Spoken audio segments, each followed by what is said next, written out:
Welcome to Project Success Stories. I'm Raul Encinas, and I'm joined today by Rebecca Knight. Rebecca is the EPMO Director at SkyTouch Technologies here in Phoenix, and has two other titles I'm going to share with you. Rebecca is an adjunct professor at the Keller Graduate School of Management, and she's a volunteer, holds the title of VP for External Relations at the local PMI Phoenix chapter. Thanks for joining us, Rebecca. Oh, thank you for having me, Raul. Well, one of the things happening in Phoenix later in November is the PMI Symposium hosted by PMI. For someone who's thinking about attending the event, what advice do you have? Yeah, Raul, that's a great question. Definitely attend. Phoenix is an amazing place to be in the fall, and there's going to be an opportunity for directors to engage with one another that normally don't get together. Well, and that's an important part, the whole relationship piece. We'll talk about that later. Now, the week before is International Project Management Day, which, for those of us that geek out about projects, it's pretty important. Tell me about that. Absolutely. So International Project Management Day falls on the first Thursday of November every year. And in Arizona, we're very fortunate. We have a unique offering, which is Arizona Project Management Week that's proclamated by the governor of our state.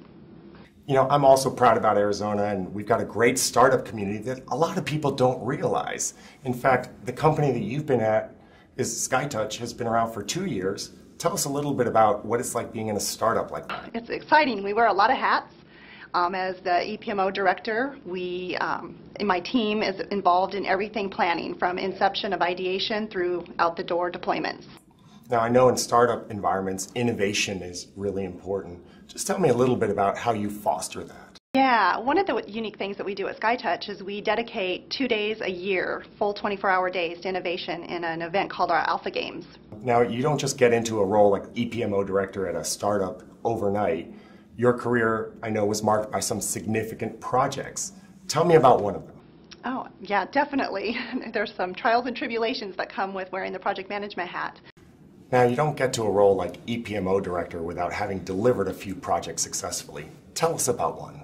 Sure, Raul. One of them that comes to mind immediately is a large-scale wireless implementation project that we had at a resort.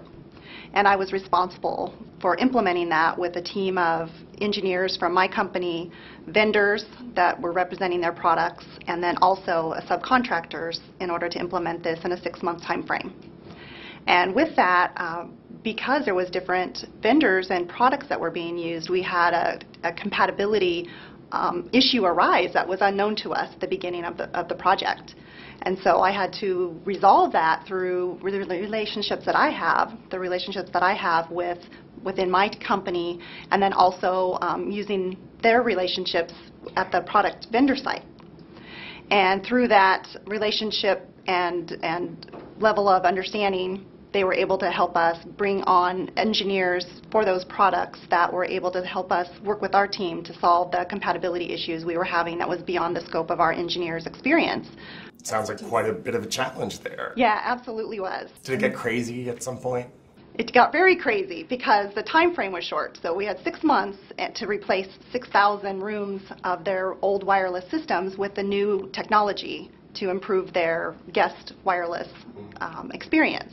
And so the time was ticking, and any day that went by where we didn't have a resolution to the compatibility issues shortened our schedule, and that was becoming a greater concern.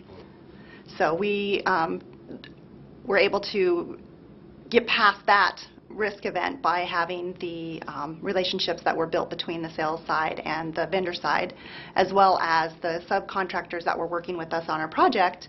They were very skilled at what they brought to the table as well. So tell me a little bit, because I know that that complex project has a lot of logistics involved with it.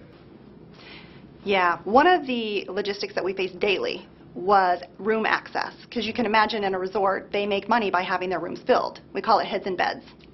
So the heads and beds is really important because if they're not in there, they're not making money. So guests are going to be there. We had to navigate with the security that's on staff to get room access, because another issue for guests is their belongings and themselves being secure. So my role was I had to interface with the security head of security to make sure that we always had our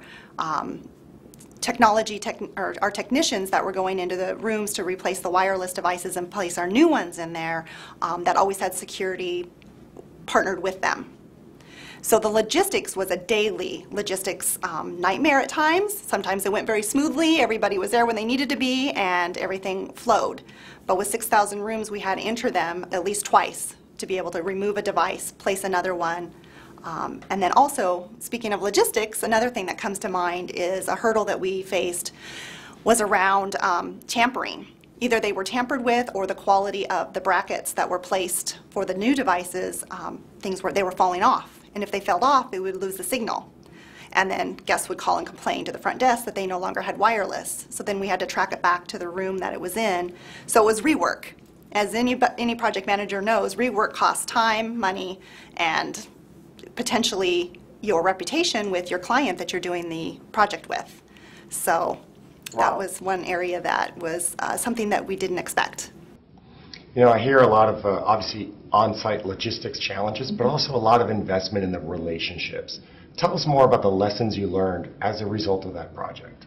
Yeah, the complexity that I mentioned about having my team from engineers that worked for our company with the vendors from the products, the vendor engineers, and our subcontractors, and the on-site IT personnel that were responsible for the project in partnership with us to give us access to certain things and whatnot. All of those folks, they'd never worked together before. And so it was really important, looking back on it, to have done a team building event or something, bringing all of these parties together to build trust and understand who we were as people before we embarked on this journey for 6 months with 6,000 room hotel. It was paramount, and I would do that next time. Well, let me put you on the spot.